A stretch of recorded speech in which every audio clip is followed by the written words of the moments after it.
Pemirsa, potensi pertumbuhan bisnis PT Bumi Resources sangat besar, sejalan dengan prospektifnya bisnis batu bara.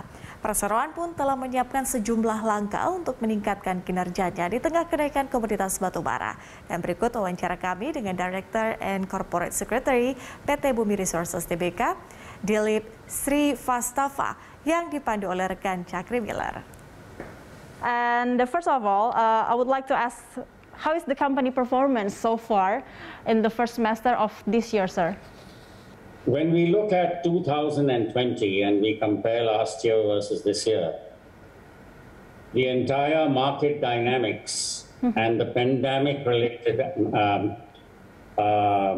activities and the impact, and the market and the sector have completely changed. Now, last year was impacted on price, on market, and the whole sentiment was depressed.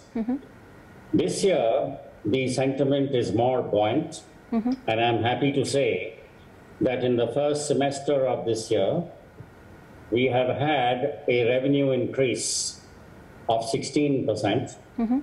It has now crossed $2.3 billion in the 6 months. Okay. And when we look at price, we have found that demand has far overtaken supply, which has been beset by constraints. And this is reflected in the buoyancy in the coal price, which in the first 6 months had risen by 20%. Now, in the first quarter and last year, the company did make a loss. But when we are looking at quarter 2, which is the April to June quarter, we have made a profit, and we have offset the losses of quarter 1. Okay. So overall, we are profitable. And when we look at the prospects for 2021, for the rest of the year, we see very bright prospects. We see a tremendous increase in volume price. Volumes are currently impacted due to very high rains, and we are hoping that as the rains settle, we should be able to meet our guidances that we put out this year. So all in all, we see very bright prospects in 2021. Okay, yeah. And we view the market as very buoyant. All right. All right, talking about the profit that you said, how is the company's performance in the first, how do you see the prospect of coal in the midst of a super cycle for coal commodities right now, and how Indonesia to take advantage for the situation like this? Well, I think commodities and metals, by and large, could be viewed as being at the beginning of a so-called super cycle. Usually, the super cycle is defined as a phenomena where there's buoyancy in the sector for the next 10 years. Now, it's very difficult to see and forecast what is going to happen in the next 10 years. Definitely, there are prospects in the metals area and the other resources. Coal, it will be a little premature at this point of time to categorize it as the beginning of a super cycle which can last. Okay. But when we are looking at prospects for this year, and we are looking at medium-term prospects, there's one factor which is going to influence coal, which you can say would be far more positive. The factor really is that there are no new coal capacities being funded. Now, there are constraints. So while supply will remain restricted, the demand will continue to grow in Asia, much of our traditional markets. And as a result, we see buoyancy in the coal prices over the medium term. So you can say overall the prospects look sound. The renewables is another factor which is something to consider. Okay. Renewables can compensate for part of coal-fired power production, but they definitely cannot do full replacement for fossil fuels. So they have to grow side by side. And this process has already been defined, would take at least another 20 or 30 years for it to fructify. Okay. So if we are looking at this year, if we are looking at the medium term, and even if we are looking at the next 10 years, we see coal continuing to play an important role in the energy mix for the next 2 or 3 decades. And it's largely because coal is cost effective, easily transportable, with very high reliability and supply availability in a country like Indonesia. It can also offer electricity at affordable rates. Okay. Now, most countries that have now said that they are moving or have moved towards renewables are basically finding it difficult to rely 100% on renewables. Now, whether we take France, whether we take Germany, whether we take the US, whether we even take Japan, they all come back to traditional forms of energy because renewables cannot really compensate for it. And in a country like Indonesia, wind and solar are not fully reliable as 24-hour sources of feedstock. So therefore, one needs a fallback feedstock, and in our case, it can be coal, it can be fossil fuels, it can be geothermals, it can be hydro. Okay. But coal should continue to play a significant role. All right. We're talking about the renewable for the super cycle commodities. And then Bumi targets production of 85 to 89 metric tons. Can this be realized? What step has the company taken to achieve this target so far? Well, that's a relevant question in this year's context. We have guided a volume of 85 million, and maybe if we are lucky, we can get up to 89 million tons. Okay. And this compares with 81.5 million tons of last year. So definitely we see a volume increase this year. All right. However, the constraints that are coming are natural constraints which could impact output. And I'm now talking about the sector in Indonesia, which includes Bumi. The first is the very high, unseasonal, continuing rainfall. It has been very, very, very heavy. Yeah. And this has and continues to impact full output by coal producers.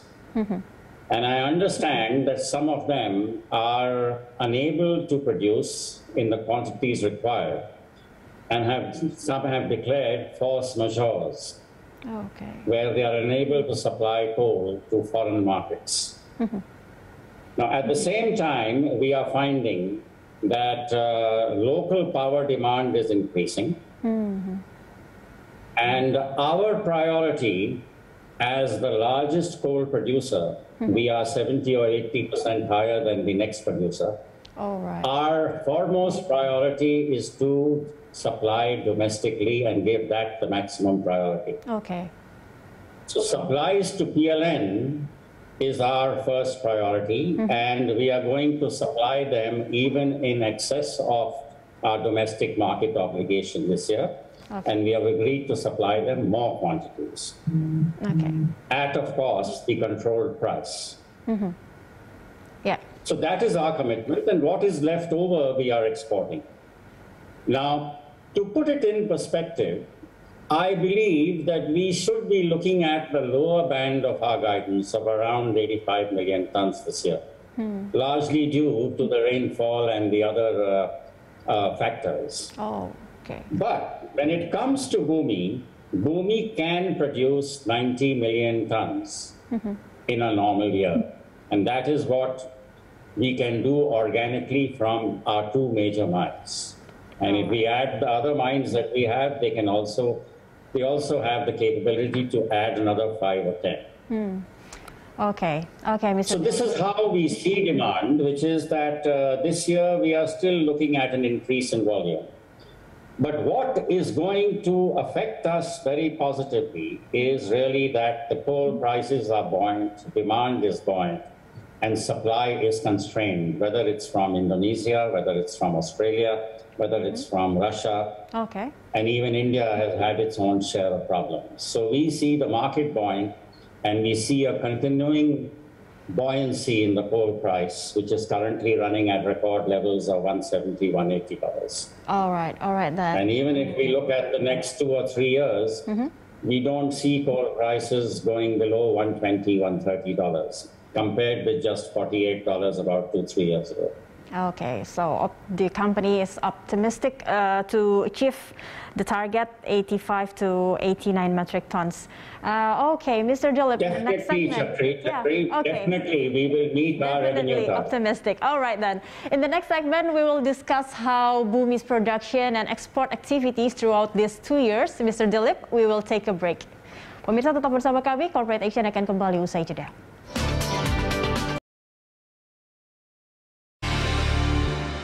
Ya, kembali di Dialog Corporate Action pemirsa, masih bersama Direktur dan Sekretaris Corporate Secretary Bumi Resources, Bapak Dilip Srivastava. Yes, Mr. Dilip.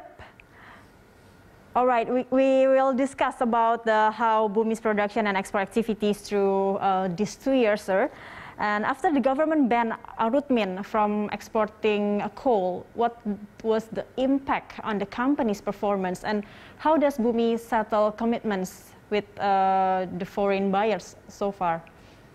Well, first of all, let me clarify that Arutmin has always met its domestic market obligations over the several previous years. Now, for the period, which is January to July, for which there was a notification of some restriction on exports being imposed, I want to communicate that whatever might have been the marginal shortfall that has already been supplied, the ban has been lifted. I think it's now almost a month since it's been lifted. And the exports and supplies domestic are all now normal. Okay. We have also committed and accepted additional business from DLN to meet their requirements over and above the orders that they had already placed. So we are confident that we will be able to meet all our domestic commitments. All right. Thereafter, meet as much of the export commitments as we can. But like I mentioned, output is impacted by unseasonal rain. So assuming that the rain factor impact is lower, we do not see in fulfilling our obligations. Definitely we will meet them domestically, and we will do our best to keep them satisfied in the export market. Because remember, Indonesia is the largest coal exporter in the world. Okay. And if output is impacted due to rain, it basically means that demands elsewhere are not being satisfied. Now, what this impacts is that demand grows and supply contracts. As a result, the coal prices go up. So I would see this in 2 ways. One is that we will supply domestically and keep the country fed for its power needs. And the second one, we will try and meet our volume as much as we can and at prices with best realizations for the benefit of the country, the royalty that we pay. We are one of the largest contributors to the exchequer. And for our own performance, because we see coal prices at the end of the year being even 30 to 40% higher than last year. All right, okay. Looking at the current coal production and distribution, are there any plans from the company to diversify the business right now?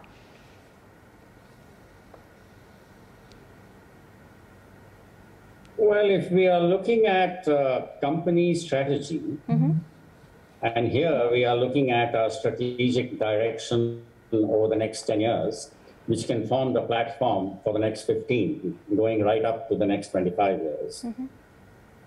I think, as I've said before, the strategy that is spelled out for us is, number one, we prioritize domestic sales, particularly to PLN, and deliver as per agreed schedules. We continue to meet the domestic market obligation, as we have done in the past years. Number three, we want to produce more high-ranked coal out of Arutmin to increase realizations. That will help us increase margins, and it will also help us improve our performance. The foremost priority for Bumi in the immediate term and the medium term is, because of the buoyancy in coal prices, revenue, and the generation of cash, we are step jumping our debt repayment to reduce interest costs. So you will notice that when we next pay our debt installment in October, we will increase our debt repayment by at least 3 times or 4 times than what we did in July. All right, sir. So our objective is to have a balanced capital structure, to repay tranche A fully by the end of next year, and have a very acceptable, very balanced capital structure by 2024 and 25. Readying it for future growth and readying it for future investments. At the same time, we are focused on reducing costs and increasing all-around efficiencies. Now, over the years, we have also utilized the services of world-class consultants like McKinsey in KPC to help us achieve higher efficiencies. But when we are looking medium term, we have already announced 2 projects. One is in providing support to the envisaged government projects to replace import of oil. And that is through the core downstream projects into gasification on KPC.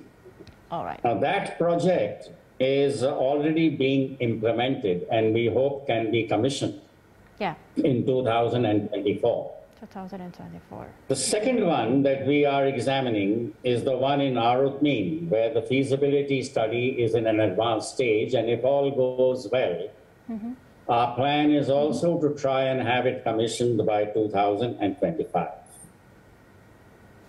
At the same time, we are also looking at providing as much support as we can to our metals subsidiary, BRMS, which is increasing its gold investment and gold production, and will very soon enter zinc in Sumatra from there. Now, we are hoping that that can add value and diversify revenue for Bumi. We are also very, very involved in strengthening our ESG credentials, which is environment, which is social, which are the governance aspects, the emissions reduction, cleaner coal burn, looking at safety, we have the best safety record, looking at pollution control, water management. We are doing all these things for the benefit of the community and for the benefit of ourselves and for the country at large. And we are willing to exchange our technology that we hold with others who may be interested. Thank you very much. And Bumi has good prospects. Alright, thank you very much, sir.